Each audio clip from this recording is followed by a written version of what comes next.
Groundtrax Northern Off-Road Championship takes in a variety of venues and offers a unique challenge for every round. From mud to dust, smooth to rough, and just about everything in between. And the variety isn't just in the terrain. The vehicles would also be just as varied throughout the season. Round 1 of the championship kicks off at Hemsley in North Yorkshire, and the course this time would be 100% mud and water. So let's get straight out onto the course and see how the crews did on day 1. Day 1 would see some changes to the course. For the first run of the day, the course would take in some of the moorland. Unfortunately, heavy rain in the lead up to the event would make conditions extremely tough, resulting in that section being cut. But with the times for that and the following 2 runs on day 1 all still counting, it will be Richard Copsey and Mark Shaw that lead the way overnight. Definitely, that moorland were atrocious. It were just bogging in, and it wasn't racing, it was just sort of like chewing through, really. There will be some mixed reactions to the moorland section being cut, and for Luke and John Sagar, it was definitely the right choice. They were still trying to get the settings on the suspension right, and the contrasting conditions of the 2 sections of the course were probably not helping things there. They lie in 2nd place at the end of day 1, leading the way in Class 8. It were all right. It were a bit rough, but still struggling with a few settings on the suspension, but we're doing all right. So made up with where we are overnight.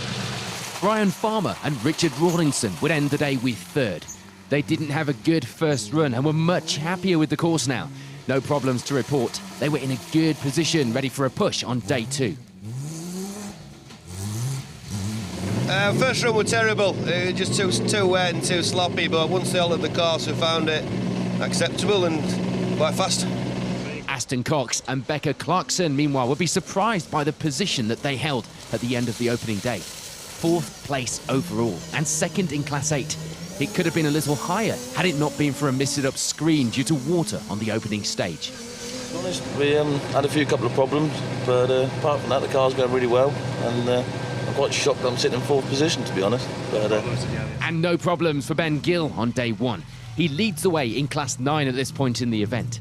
He'd be happy with the performance and looking to carry that through into day 2.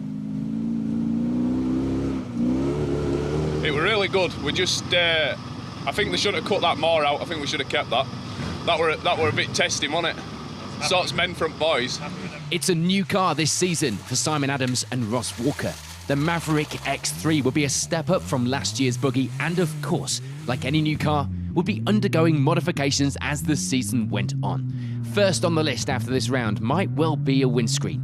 They would also find at the end of the day that the sump guard had been ripped off the car. Thankfully, on the last lap of the day, minimising any damage. 6th place at the end of day 1 would be a good start to the new season in that car. Matt Elvin makes a good start in Class 9. 2nd in the class at the end of the day, just 14 seconds back from Ben Gill in the class lead.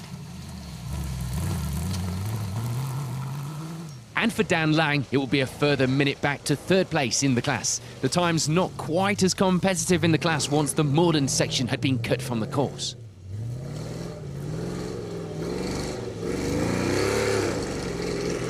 All right for now, yeah. We're obviously losing a lot of power on the moor section, but we seem to be catching it back up a bit now.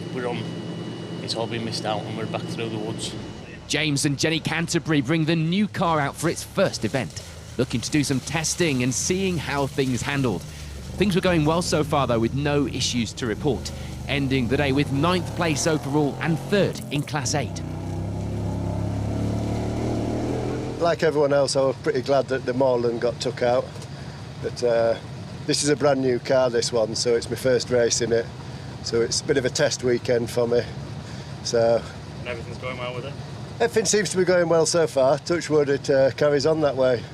And rounding out the top 10 were James Lofthouse and Ant Emmett. Sadly, a puncture on the opening run would result in losing the tyre by the end, and of course, losing them some valuable time. But they will be back on the pace for the remaining runs of the day.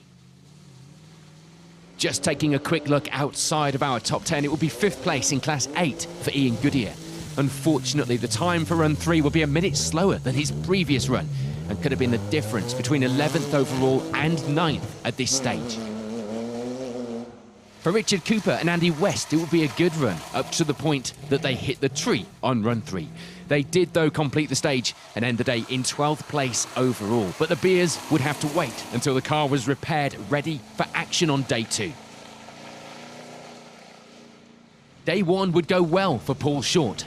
Leading the way in Class 1 by the end of the day, there was a small issue with water getting into the electrics on the first run of the day, but with that section now cut from the course, things were going a lot better. It would also be a good start to the event for Ian Davidson too, leading the way in Class 4, as well as lying in 14th place overall at the end of the first day of competition.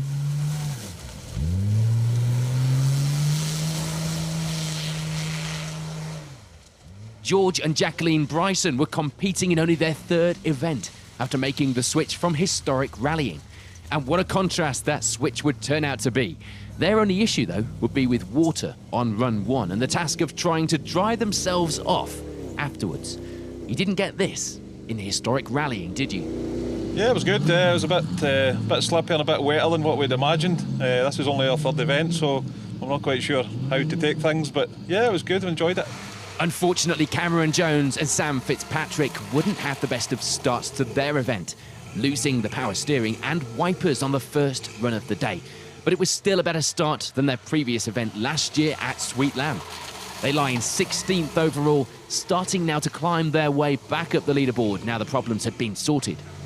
We lost steering, we lost wipers on first run. It cost us a little, 20 minutes, but we started to catch up. It's a new car to us, so we've not raced for a year and a half. So we're getting there.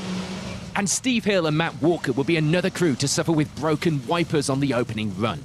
It would cost them around 5 minutes while they tried to navigate around the course without them. They end the day with 17th overall as a result and 5th place in Class 9. Ken Powell wouldn't have the best of starts to his event. Run 1 would see him grind to a halt as the car went into the moorland section. He would sadly suffer a maximum on that opening run, but will be back out on the pace on the next runs of the day, ready for a big fight on day 2, no doubt. It was eventful. It's the first time out in the car. We had an issue because it was very wet with the windscreen wiper, which came off, so we got a maximum on the first run. We're taking it nice and steady. And for James Watts and Tom Lacey, the problem would be a little less mechanical.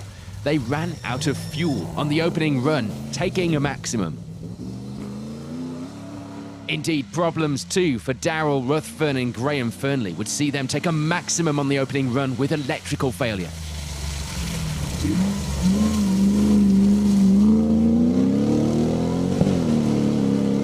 Mike Wilson and Simon Goodwin were out to compete on their first event with the club. And we're loving it so far, it has to be said. What the car lacked in ground clearance and power, they certainly made up for in determination.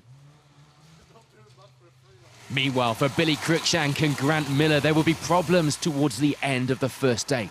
Going off the road, unable to get going again. They take a maximum then on the final run of the day, lying 3rd in Class 4. So with day 1 complete, it's Richard Copsey out in front. The times behind, though, looking close. It was all to play for on day 2. Coverage of the Groundtrax Northern Off-Road Championship is brought to you by our championship sponsors.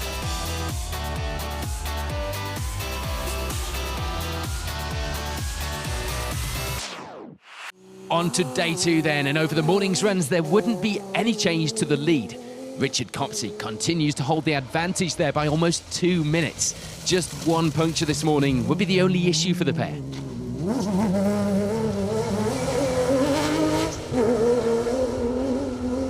Yeah, it's been going okay, yeah. It's rutted out there pretty bad. There's a lot of tree roots exposed.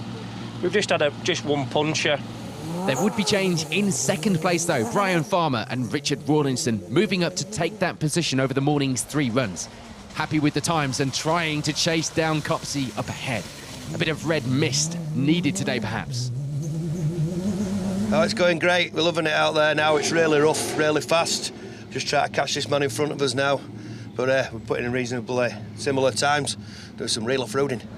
Sadly for Luke and John Sagar, a blown diff on the first run of the day would cause some valuable lost time, putting them down into 3rd. It was still a good position to be in though. The morning would now just be spent fixing the car and catching up on their runs. Aston Cox and Becca Clarkson were still having a good run. A good battle in the class, and indeed in the overall results was starting to unfold. Times behind were a little further away as well, so it was just about keeping it in one piece for the afternoon and getting to that finish. And eyes on the finish, there would be around 5 minutes separating the top 4 from the rest of the results. But it would be Paul Short leading the way in that part of the leaderboard. The times keeping him in that 5th place and leading Class 1 at this stage as well. Things were still going well for James and Jenny Canterbury. The car was standing up to the calls very well. It would only be a couple of small mistakes running wide that caused a couple of punctures for the pair, but they end the morning with 6th place overall.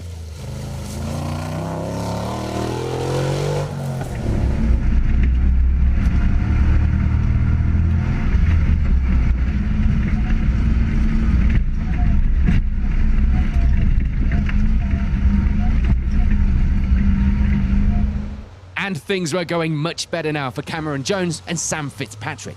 They were putting some good times in and moving back up the leaderboard after their Run 1 misfortunes, lying in 7th place now and leading the way in Class 6. Another man moving the right way on the leaderboard as the times slowly started to improve was Ian Goodyear. He ends the morning with 8th place overall, 4th in Class 8. Meanwhile, the course was taking its toll on the car of James Lofthouse and Ant Emmett.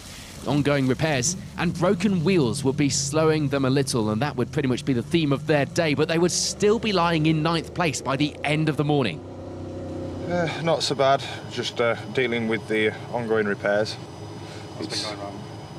Just smashing wheels, and it's just getting so rough out there now, it's starting to take its toll on the car and us.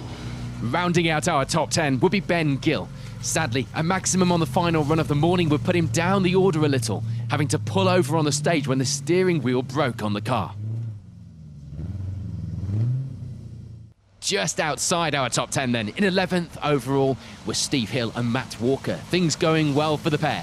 They weren't checking any times, just wanting to get to that finish.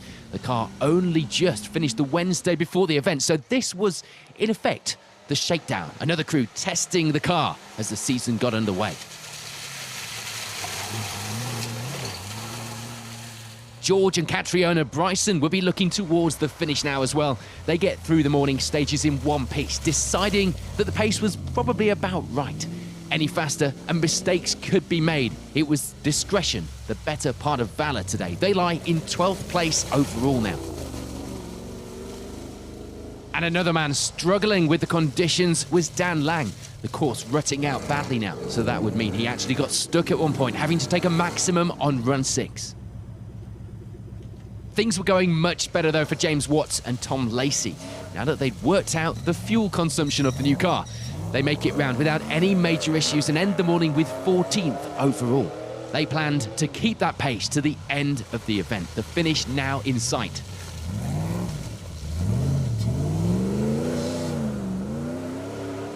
No change for Peter Bauer in this morning's runs, remaining 2nd in Class 1 at this stage and 15th place on our overall leaderboard.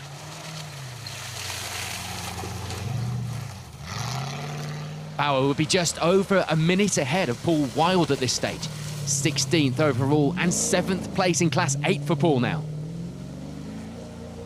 And gearbox issues at the end of the first day of competition meant a long night fixing the car for Darryl Ruthven and Graham Fernley, but they get the car sorted and back out for day 2 in the true spirit of clubman competition, lying in 17th place overall for now. More frustration this morning. This will be the last we'd see of Simon Adams.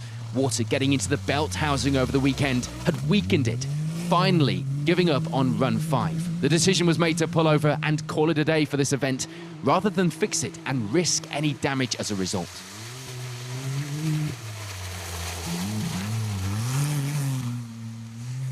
Mark Walker would suffer a bent Panhard rod in the morning, but with that fixed, he could now catch up and end the morning with 19th place overall.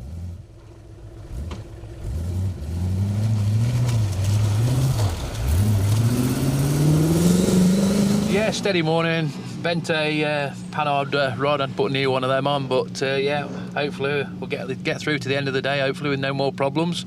No problems for Jason Noakes this morning. He was finding it rough, but that's racing. He lies in 20th place at this stage.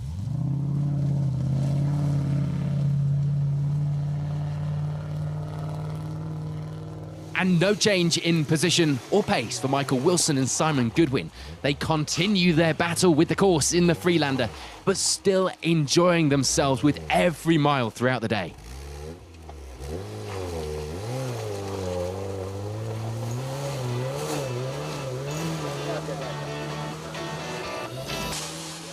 So after a tough and grueling event so far, we have just 3 more runs remaining here at Helmsley, and it's no change for Richard Copsey. But there will be a battle going on for the remaining podium places going into the final leg of the event. Coverage of the Groundtrax Northern Off-Road Championship is brought to you by our championship sponsors. On to that final leg of the event then, and it will be 20th overall for Billy Cruikshank and Grant Miller at the finish. It wasn't an event without its problems, including a close call on one of the final runs of the day, but they make it.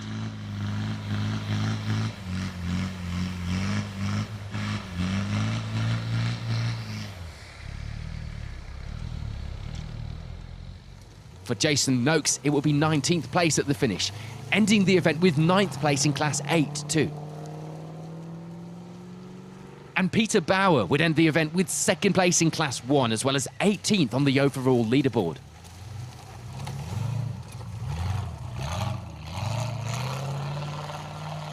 No more problems for Mark Walker means he gets to the finish with 17th place, 5th in Class 9. Sadly, Ben Gill would have problems, struggling with some issues on the car, preventing him from completing all of the runs. He takes a couple of maximums and ends the event with 16th place overall.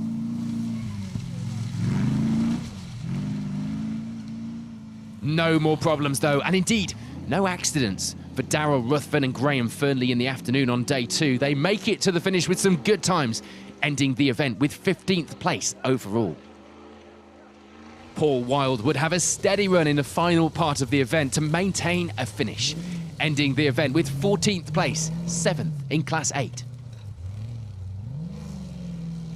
And George and Jacqueline Bryson get to the end of their 3rd ever event in the car. The switch from rallying going well, even if it was a bit of a bigger challenge. They will be happy with 13th place though, looking forward to more rounds this season.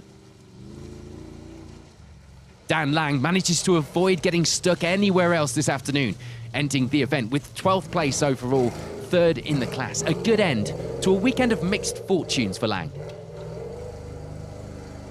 I think you could safely say the first race in the championship for James Watts and Tom Lacey could be counted as a success, minus the round 1 fuel hiccup. They end the event with 11th place overall, taking 2nd place in the class as well. And rounding out our top 10, finishing a minute ahead of them on the results overall and in the class, was Steve Hill and Matt Walker. A quick look at the times before the final run confirmed that they could get a good result, so a push was made and the pair walked away with a Class 9 victory this weekend. After a tough weekend, it wasn't all plain sailing in the final runs either for James Lofthouse and Ant Emmett. A fuel pump failure on run 8 would see them limping the car over the finish line, but that result overall would be good, 9th place to end the event. James and Jenny Canterbury certainly couldn't have asked for any better a test for the new car. Not only did it all go to plan, but the result of 8th place overall would give them confidence going into the rest of the season. Ian Goodyear, meanwhile, would have a good run to 7th place overall, taking 3rd in the class as well, and pushing for some good times through those final runs. Sometimes almost pushing a little too hard, you might say. And it will be a good run for Paul Short here at the first round of the series, ending the event with 6th place, the Class 1 victory. He's certainly been pushing all weekend, and the times showed that.